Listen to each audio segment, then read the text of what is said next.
Verge just released its second attempt at a drone tailored more towards travelers and videographers called Anafi. Anafi does introduce 3 features that you can't find anywhere else, but is it enough to rival DJI? It is so close to being good, but there are a lot of quirks that I just can't ignore. Disregarding the software issues I had, there are also design decisions that I just don't agree with. Let's start with the hardware. When unfolded and ready to fly, the carbon body with glass fiber is similar in size to the Mavic Air, but when packed up for travel, the Anafi is noticeably larger and just harder to fit in a bag. The SD card slot is placed under the battery in a lockable tray that reminds me of this old SIM trays you would find in Nokia phones. Also, there's no way to check the battery level once the battery is plugged into the drone, but at least it lasts a little bit longer than the Mavic Air does. But the most important feature when it comes to drones designed for videographers is the image quality. And this is where Anafi shines. Its 4K 100 megabits per second bitrate footage looks great. I also prefer Anafi's flat profile better than the Mavic Air, which kind of helps me color correcting in post.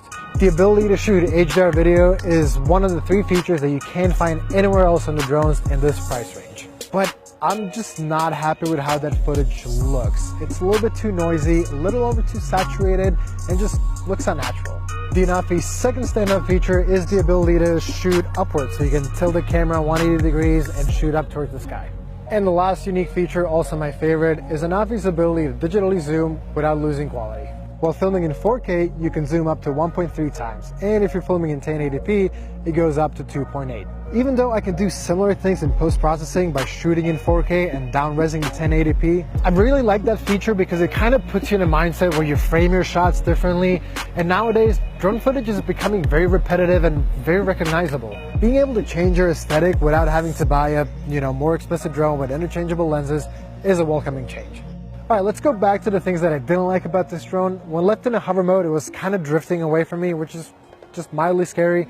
When shooting HDR, which only works in 4K by the way, it was hard to tell when it was on or off. And some of the settings that I chose never got applied to the files, and some of those files were also just gone. A lot of the issues that I just listed can be fixed with a software update, but it makes for a stressful piloting experience.